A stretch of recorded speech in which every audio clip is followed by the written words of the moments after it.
এই সরো, একদম গায়ে পড়ার চেষ্টা করবে না। কত বছর পর তোমার সাথে দেখা হলো, আর দাদার প্রিয় দোকান থেকে মিষ্টিটাও নিয়ে আসলাম।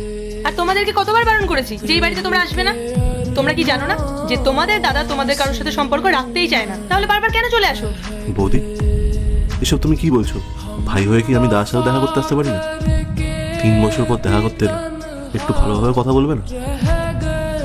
দিদি ভাই, আমরা তো শুধু দেখা করতে এসেছি, আর কত কষ্ট করে এই গ্রাম থেকে এসেছি। একবার ভাবুন, আমরা তো আপনার পর নই। এই দেখো, 3 বছর হোক বা 10 বছর, পরিস্থিতি এখন পাল্টে গেছে। আর তোমরা একবার নিজেদের স্ট্যাটাসটা দেখো তো। তোমাদের পুরো গ্রামটা বিক্রি করে দিলেও না আমার এই ফ্ল্যাটের দাম উঠবে না। আর তোমাদের আনা মিষ্টি আমরা খাবো। বৌদি, সম্পর্ক তো বড়লোক আর গরিব দিয়ে হয় না। এই মিষ্টির দাম আমার কাছে অনেক, যা আমরা অনেক ভালোবাসা দিয়ে এনেছি। জানি এটা তোমাদের কাছে কোনো দাম নেই, এটা কি ভালোবাসা দিয়ে কিনা যায় না? দিদি ভাই, সামনের মাসে আমার ছোট্ট মেয়েটার জন্মদিন, আর সেই জন্য এই নেমন্তন্ন পত্র আর সামান্য কিছু মিষ্টি নিয়ে এসেছিলাম দাদার জন্য।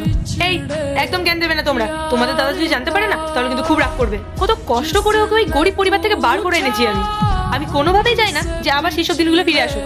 এই তোমরা এখান থেকে এক্ষুনি বেরিয়ে যাও। ভগবান জানে তোমরা এই মিষ্টিতে কি মিশিয়ে এনেছো। তোমাদেরকে তো আমি একদম বিশ্বাস করি না। বৌদি, এসব তুমি কি বলছো? আমার দাদা কখনো এসব করতে পারে না। তুমি আমাদের 2 ভাইকে আলাদা করেছো। তুমি এই বাড়িতে আসার পর থেকে আমাদের সংসারটা তছনছ হয়ে গেছে। তুমি আমার দাদাকে ভুল বুঝিয়েছো। আমার দাদা খুবই ভালো। দিদি ভাই, টাকা আজ আছে, কাল নাও থাকতে পারে, কিন্তু রক্তের সম্পর্ক সারা জীবন থেকে যাবে। আজ আপনি হয়তো আমাদের অপমান করে তাড়িয়ে দিচ্ছেন, কিন্তু একটা কথা মনে রাখবেন, দিন কিন্তু সবসময় সবার এক যায় না। হয়েছে তোমার ভাষণ দেয়া। নিজেরা যেমন ছোট লোক, তেমন তোমাদের কথাবার্তাও ছোট লোকেদের মতো। বিদায় হতো আমার চোখের সামনে থেকে।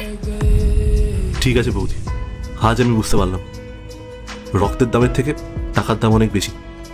দাদাকে বলে দিও আমরা আর কোনোদিনও আসবো না। তোমরা তোমাদের রাজপ্রাসাদে সুখে থেকো। চলো। ইন্দ্র,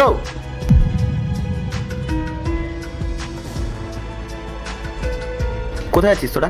দেখা না করেই চলে যাবি? দেখা করে আর কি হবে দাদা? তুই কি আমাদের চিনিস? আজ তোর ভাই হয়ে মনে হচ্ছে আমি কোনো অপরাধী। তো ওদিক থেকে যা ব্যবহারটা আমরা পেলাম, তারপরে আর সম্পর্ক রাখা সম্ভব না। এসব কি বলছিস ইন্দ্র? তোর মাথা ঠিক আছে তো? কাজের চাপে তোদের ওখানে যেতে পারি না ঠিকই, তাই বলে কি সম্পর্কটা ভেঙে গেছে? আমি তো নিয়মিত পায়েলের কাছে জিজ্ঞেস করি যে মা কেমন আছে, তোরা কেমন আছিস। পায়েল তো রোজই তোদের সাথে কথা বলে, ও তো আমাকে সেটাই বলে। কথা বলে? একবার বৌদিকে জিজ্ঞেস করতো শেষ কবে আমাদেরকে ফোন করেছে।